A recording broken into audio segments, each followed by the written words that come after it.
This man cannot remain in power.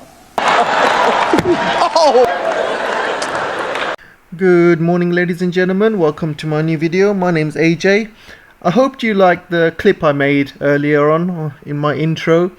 And I know this is a geopolitics channel, but that Oscars moment was one of the greatest moments on television history, and it will be talked about for years and years and years. What's my thoughts about the slap? Well, I have my own opinions, and I believe Will Smith did the right thing. Even though I don't condone violence, sometimes you gotta slap somebody to shut them up.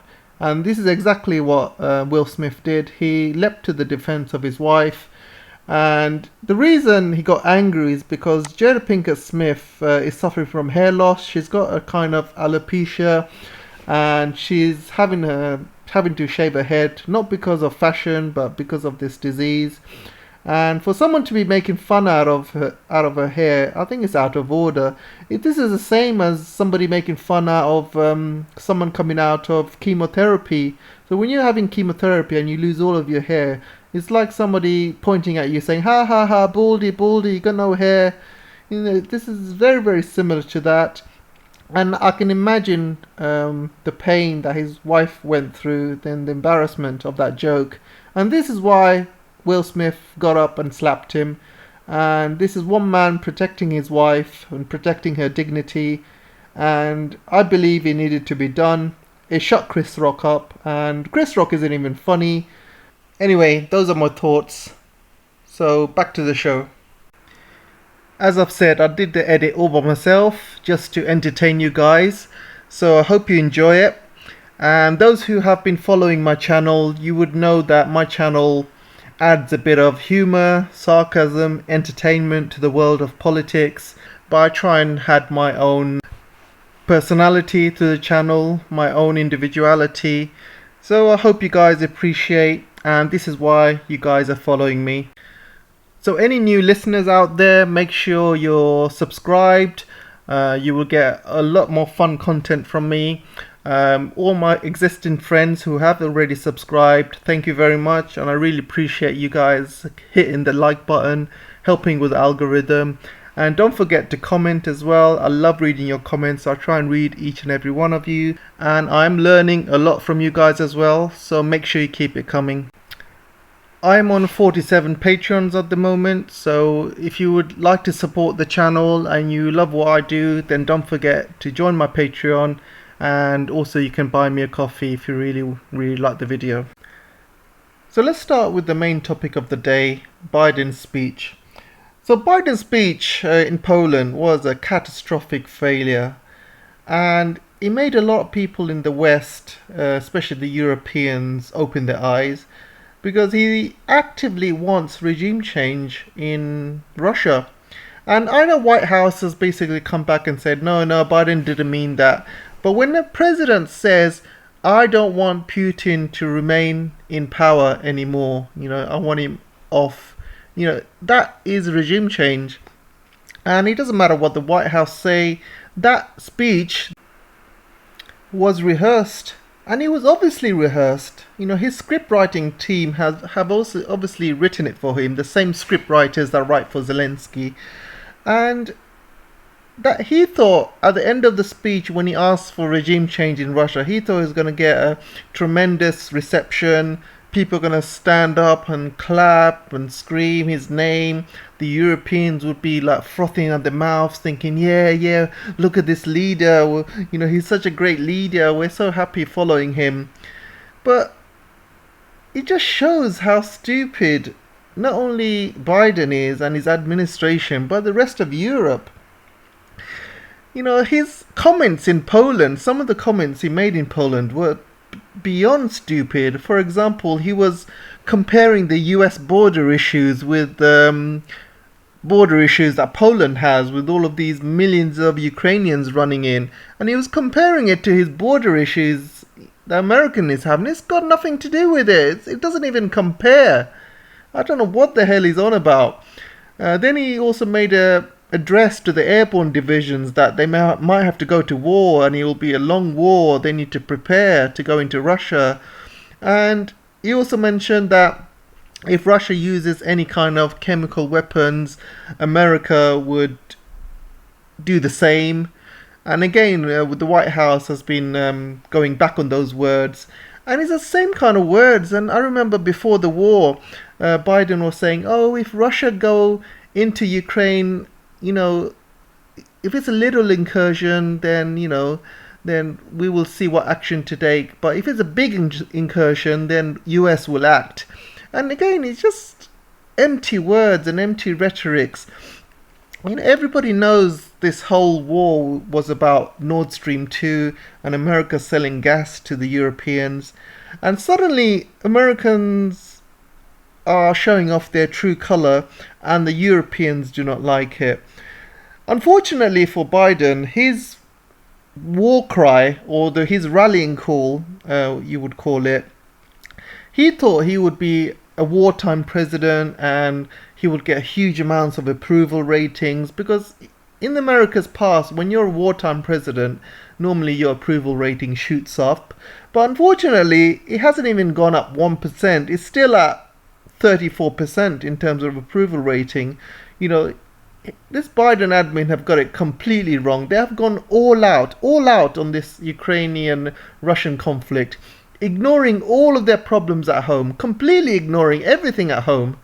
And they're going all out on this Ukrainian-Russian conflict, putting all of his energy into this. And for what? When Americans are suffering the worst time in their history, with inflation, with gas prices, and all sorts of issues. And now suddenly the EU and the British government, and as well as all of the papers that I've been reading, especially the UK papers, they're all distancing themselves from regime change. They're all saying, no, Biden made a huge gaffe. You know Biden, but it wasn't a gaffe. His speech was rehearsed. His speech was written by somebody, and he said those things, and he meant it. And even the British papers are shocked, and they're saying, the British people do not want regime change, because they've seen what regime change has done over the years. America has got a huge track record of regime change, and every single country they have done regime change in, that country has pretty much collapsed or destroyed itself. We're talking about Afghanistan, we're talking about Libya, even Iraq. It's not the same. It's completely destroyed. Iraq's going to take another 20-30 years to rebuild itself. And by then, it'll be too late. They have completely destroyed every single country they wanted regime change in.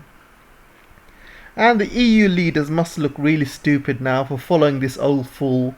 You got all of these so-called intelligent Europeans, suddenly looks really stupid because Mr. Biden has jumped off the cliff, and all of these Europeans are falling off the cliff and falling off one by one.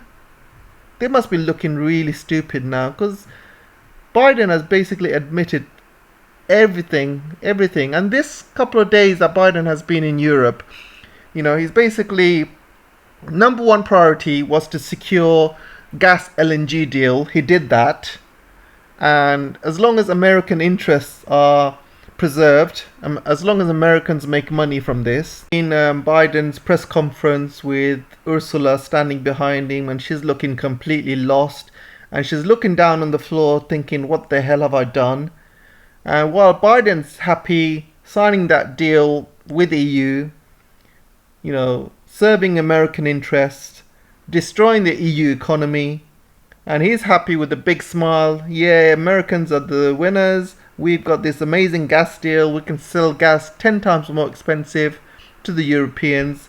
These dumb Europeans are basically following our every word at the expense of the European people and the European economy. I mean, look at them. They look like best buddies. I bet Biden has been whispering some sweet nothings in her ear. I mean, she's just signed Europeans' lifeline away. I mean, this deal has basically exaggerated the situation, escalated the situation between Russia and the rest of Europe, and Russia is now taking steps, severe steps, in retaliation.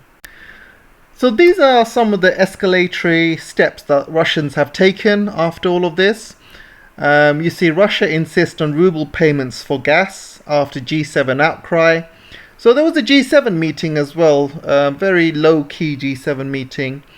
And I know Putin has mentioned that Russia will only accept rubles in the gas deal. And you can see what the Kremlin spokesperson has said. Nobody will supply gas for free. This is just impossible. And it can only be paid for in rubles, Kremlin spokesman said. And the reason they said they do not want to supply gas for free is because dollars and euros are pretty much useless in Russia now because of all the sanctions, and all the sanctions have been placed on the central bank, and Russia being kicked out of the SWIFT system. So they do not want dollars, they do not want euros. These are basically useless currencies to them. So that's why they said nobody will supply gas for free. So speaking on behalf of the G7 energy ministers, Germany's Robert Habeck said that Monday that Russia's request was a unilateral and clear breach of the existing agreements. He said payments in rubles were unacceptable and called on energy companies not to comply with Putin's demand. So he says this is a clear breach of existing agreements and it's unilateral. What about all of the unilateral sanctions that Europeans and the West has placed on Russia? What about all of the legal requirements and the legal contracts that the West has broken by placing all of these sanctions on Russia? What about all of that? So is it a case of we're the only ones that can break contracts and dish out all of these sanctions, but you're not allowed to do it to us? So what kind of stupidness is this? This is the most stupidest statement made by German's Robert Habeck I have ever seen. There's all of these illegal sanctions, unilateral sanctions placed against Russia, completely thrown out the rule book. They have no legal standing on any of these sanctions. And now he's talking about legality and contracts and illegal unilateral actions. Oh my God, how stupid are they? So let me show you something else that is utterly stupendous. So EU imported 155 billion cubic meters of natural gas from Russia in 2021. That's almost half, 45% of its gas imports and nearly 40% of the amount used. So they have imported 155 billion cubic meters of natural gas. So this is the deal agreed between US and EU, and the US has said we will give an additional 15 billion cubic meters. That's 15 billion. That's 10%. 10% of the total of what gas that EU buys from Russia. So how is that going to make any difference? So people in the West, all of these newspaper articles, they're putting it all in the front line saying, yeah, problem solved, problem solved. EU has basically signed a deal with the US. US has come to our rescue. They are the heroes. Yeah, problem solved. We're saved, we're saved. You are not bloody saved. You guys are all stupid. The West, the mainstream media, do they not look at the numbers? Do they not know how to use a calculator? Then all of these things they have not even taken into account. What about all of these extra tankers they need? All of the extra ships? Who's going to build them? And what about all of these extra LNG terminals they'll need to build in the ports of all of these European countries? What about that? All of these extra costs. What about the cost of LNG? 10 times more expensive. 10 times more expensive than natural gas coming from Russia. And then they have to go build all of these LNG terminals to turn these liquefied natural gas into normal gas. You know, it's a huge amount of investments and costs they haven't even taken into account.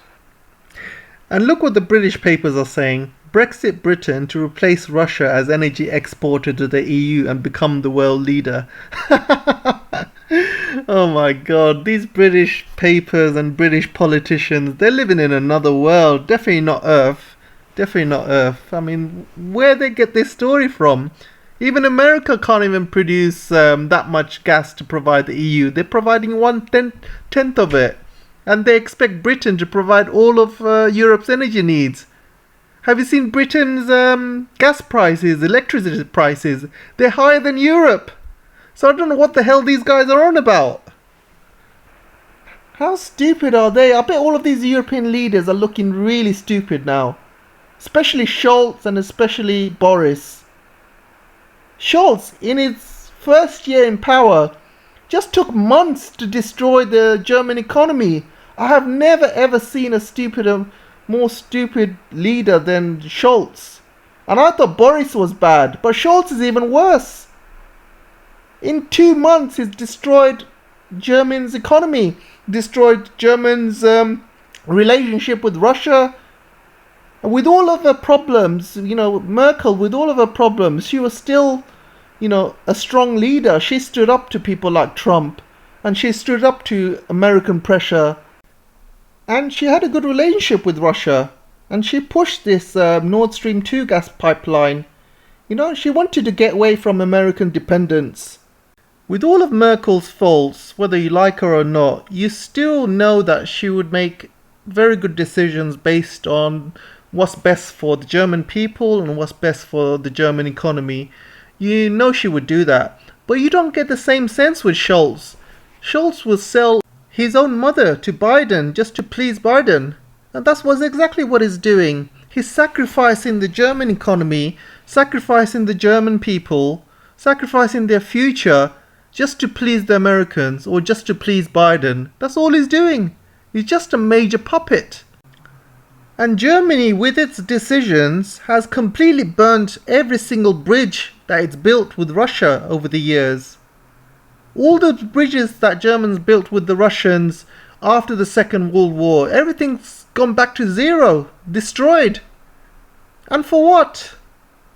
They could have easily been a neutral country in all of this. They could have been a go-between Russia and the West. Germany could have been a very good neutral country. But no, Scholz decided to go the other way, burn all its bridges, start sending weapons to Ukraine, completely destroyed all the relationships, all the goodwill that the previous leaders had done with Russia. So this is all deja vu leading up to the Iraq war. So you have all of these Europeans, including Tony Blair, I must say, he's the worst. They were duped into going into this Iraq war and going along with the Americans. All of the West, all of the Europeans, except one country, France. You had Jacques Chirac, who could see through all of this bullshit. And he stood up when all of these Western leaders would not. He stood up against all of this bullshit. And he said, no, I don't believe in any of this crap. But I don't see any Western leader, any European leader standing up to all of this BS coming from America right now. Nobody. What's the world come to? Us as human beings, we're supposed to be more intelligent every year. And don't people learn the lessons of Iraq and other atrocities America has caused over the years, and Afghanistan? Do people have short memories or something? I can't believe it. Seriously, I can't believe it. So I'm going to be finally talking about the ruble, and as you can see, ruble has gained a lot against the dollar recently, and it is it is almost back to how it was. Before the sanctions were placed, it was at 84.05, as you can see, and now it's 86.75. So it's almost caught up to just before when all of this had happened. And I had also predicted that Russia will start selling their gas and oil in rubles, and it's going to cause an absolute stir in the West. And I had predicted that. No other Western journalist or media or YouTube channel had even said this. And here's the proof. Those of you who have been following my channels and have been following my videos, you will realize that all of my predictions have come true. And especially this video, if you haven't seen it, watch it. There's only 7,758 who have watched it, but I know a lot more of you have actually joined my channel since. I released this in March the 1st, and look what I said at the time. it is around the 24-minute mark. I'm just going to play it now. Russia doesn't not really need to provide gas or oil to Europe anymore. They've got two huge markets. They've got China, 1.4 billion people, huge economy, second largest economy in the world, and soon to be the number one economy in the world by 2030.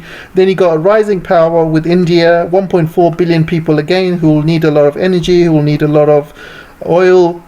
And you see these two markets alone, Russia has enough oil and gas to provide for it. So it doesn't need the West, it doesn't need Europe. So if Europe comes knocking on Russia's door saying, okay, we need some gas from you, we need some oil from you, Russia will be like, okay, yeah, sure, no problem, buy it in ruble, because we need you to buy in ruble, otherwise we're not going to sell it to you.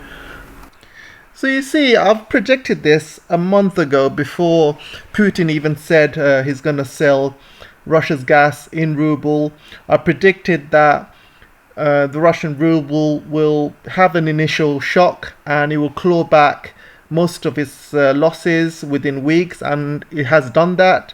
So all of these mainstream media articles and YouTubers who are literally frothing on their mouths, saying that Russian ruble's going to collapse, Russian's economy going to collapse, they really don't know what they're talking about. I have predicted correctly, and everything that I've said has come true. And those of you who are following my channel, you are following this because you want to listen to the truth. You don't want to listen to all of the BS that's going around on the internet, by reporters, by politicians, by mainstream media. They don't know what the hell they're talking about. They don't know anything about economics. They don't know anything about the market, or they don't even have any common sense. So those of you who have been following me, pat yourselves in the back. You are doing the right thing. You guys are very small minority in the world's population who have some intelligence, who have some free thinking, who don't go along with the narrative. So I commend you all. I have so much respect for you guys, so much respect. You guys have proven that you are way more intelligent than the average human out there. There's so many Western people who are just completely brainwashed. And they're allowing themselves to be brainwashed by all of this BS that's going around, by the Western media, by journalists, by politicians. No free thinkers whatsoever. All sheep. Brainwashed sheep. And I commend all of you guys who have subscribed to channels like myself. There's other channels as well, like the Duran, Alexander Mercurius. I recommend you guys to go to them as well. And there might be one or two others, but I'm not 100% sure. Those are the ones I normally go to, but there might be one or two others out there. And I'm so glad you guys are not going with the narrative and you're going against the narrative. And people like yourselves are very few and far between. So I respect all of you guys, all of you. You're a very small minority of people in the West. And you've seen the Western media. You've seen how people are being cancelled for going against the narrative. And I just gotta say, carry on doing what you guys are doing. What you guys are doing are very important, and it's also very important for you guys to support creators like myself and others. Thank you for everyone that's been subscribing to me so far. Thank you for everyone that's been liking my videos and commenting. I love reading your comments. That's one of my favorite pastimes. I am learning a lot from you guys, and I'm also getting to know a few of the regulars that comment regularly. I'm starting to get to know a few of you. I try and respond to each and every one of you. I can't respond with a very long message because there's thousands of messages, but I do acknowledge that I have read your message and really appreciate that. Keep it coming, guys. I really appreciate it. And also, don't forget to support channels like myself. You're welcome to join my Patreon, or you can buy me a coffee. So we have reached the end of the show. Thank you all for listening, and I'll see you in the next video.